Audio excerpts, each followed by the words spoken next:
desde quando eu comecei no Brasil, já era competição, cara. Não tinha outra parada, era competição.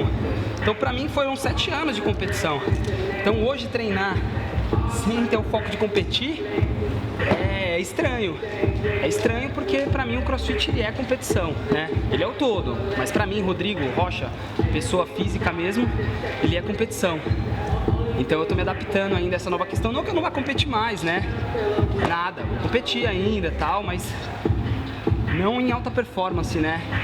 Pra mim ser um atleta é muito mais do que competir todo final de semana.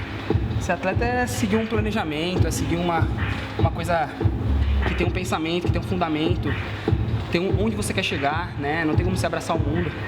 Então a gente vai se adaptando a essas novas regras aí impostas pela quantidade de trabalho, pela vida de coach e tudo mais.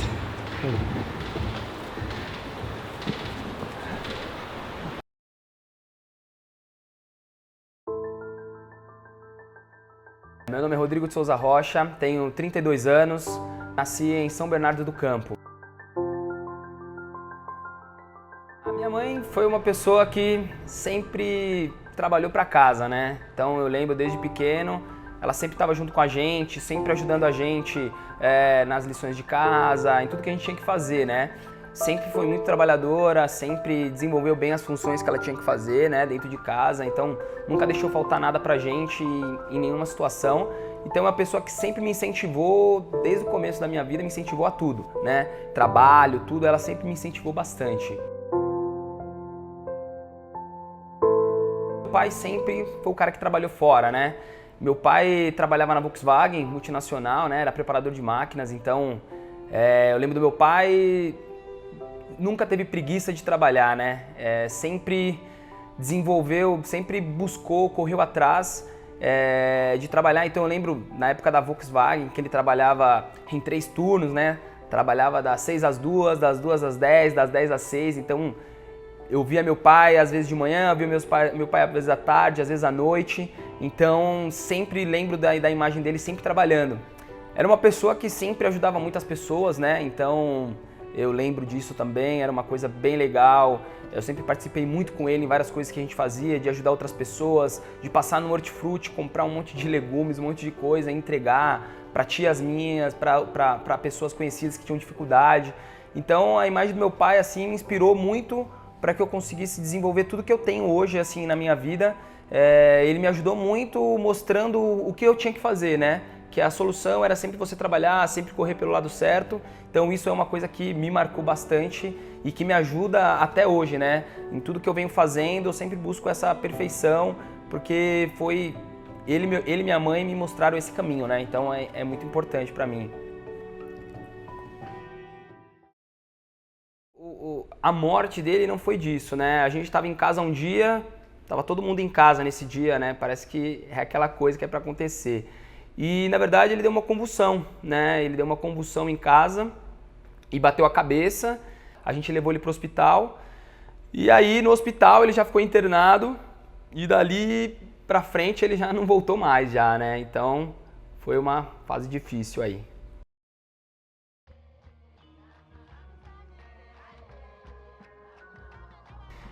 Então vamos lá, eu comecei a trabalhar desde cedo, né? Eu lembro que sempre quando eu tinha alguma questão assim, minha mãe sempre me incentivava, falava assim, vai, faz, né?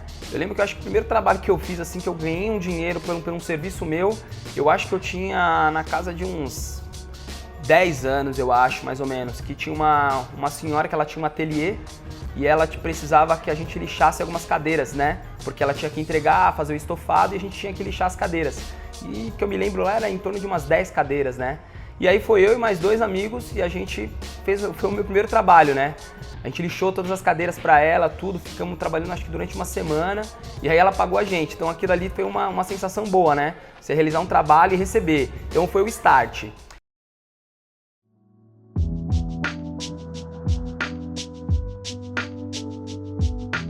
O office boy foi o segundo trabalho. Nesse meio tempo eu comprei uma moto e eu também entregava pizza, né? Então no final de semana eu entregava pizza sexta, sábado e domingo. Então eu tinha ali meus 13, 14 anos. mas tinha meu dinheiro já comprava minhas roupas, já saía, né? Já fazia tudo que eu queria. Depois dessa fase, sempre buscando melhorar, nunca quis ficar parado na mesma, sempre buscando melhorar. E aí eu comecei a trabalhar numa gráfica. Então, essa minha sequência de trabalhos aí foi sempre aperfeiçoando e sempre buscando. Quando eu entrei na editora, eu já entrei na faculdade de Educação Física, né? Então, eu já sabia que a editora seria só um trampolim porque eu queria. Então, eu trabalhava certinho, fazia as minhas funções, mas sempre já visando o trabalho naquilo que eu queria fazer, né? Que era o esporte. You need a John, I can hit you with that.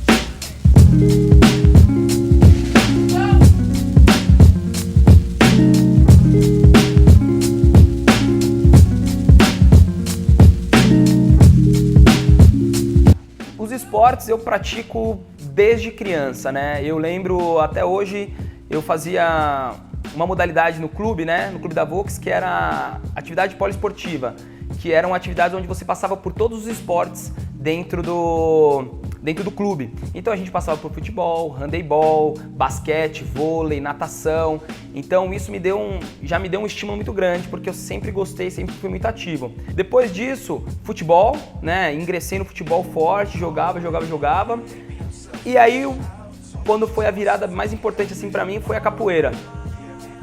Eu pratiquei a capoeira durante mais ou menos uns 6, 7 anos, né? Eu não me formei porque eu era menor de idade, né? Então eu não podia me graduar professor ou instrutor na época. Mas pratiquei durante muito tempo, então era uma coisa que eu me dediquei muito, né? Então ali eu já tive contato de ensinar outras pessoas, porque todos os alunos novos nós tínhamos que ensinar. Então eu já sabia como era uma aula, como que acontecia, como ela começava, como ela terminava. E aquilo foi me chamando a atenção e eu gostava daquilo, né? Esportes. Então a capoeira foi, acho que um divisor de águas assim para escolher realmente a profissão que eu queria. Começou a chegar a idade ali de escolher o que eu queria fazer. Então, assim, eu não me via trabalhando no escritório, eu não me via trabalhando, né? Até imaginei eu fazendo engenharia, até imaginei eu fazendo outra, mas não teve jeito. Fiz a faculdade de Educação Física, porque eu entendia que o esporte era uma coisa que eu já visualizava aquilo há muito tempo. Então, não tinha como eu ir para outro lugar, eu sabia que eu ia me dar bem naquilo, né? Eu sabia que se eu fizesse o que eu queria fazer mesmo de coração, eu ia dar bem. Então eu comecei a fazer a faculdade de Educação Física. Então nesse processo aí teve muitas dúvidas, né? Se ia ser legal, se eu ia conseguir ganhar dinheiro, se era uma área se era promissora ou não. Então foi meio complicado, mas a partir do momento que eu comecei, já desde o primeiro ano de faculdade de Educação Física, tudo já começou a acontecer para mim já. Eu já comecei a estagiar em academias, eu comecei a cobrir treinadores em férias, então eu me dediquei tanto que a partir do segundo ano eu já estava trabalhando com Educação Física já.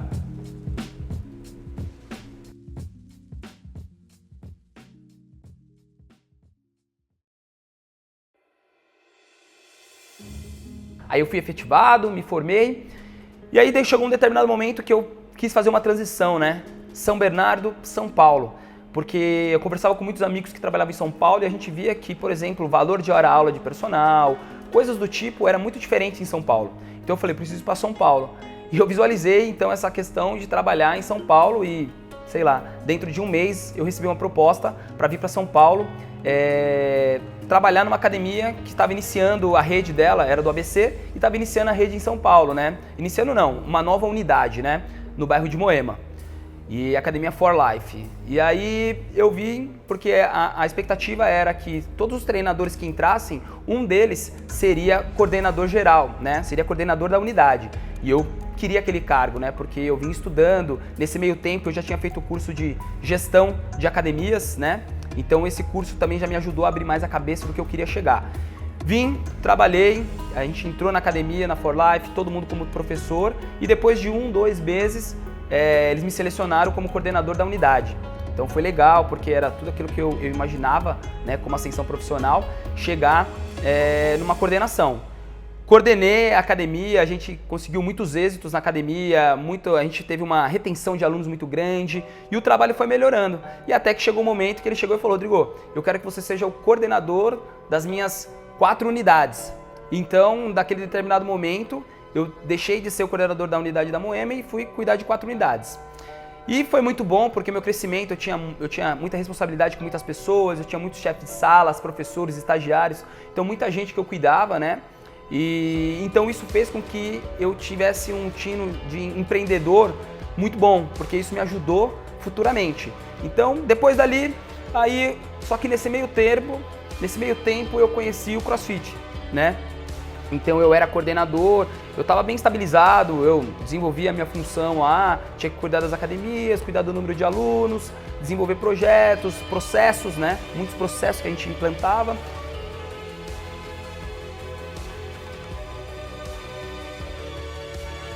Só que eu conheci o CrossFit e alguma coisa mudou, né? Porque, na verdade, eu sempre trabalhei com a musculação, com essa parte, mas eu nunca gostei, efetivamente, né?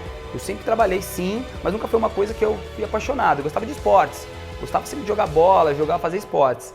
Então, quando eu conheci o CrossFit, foi uma coisa diferente, que fez com que eu mudasse todo o meu conceito. E a partir do momento que eu conheci, eu já comecei a direcionar toda a minha energia pro CrossFit, né?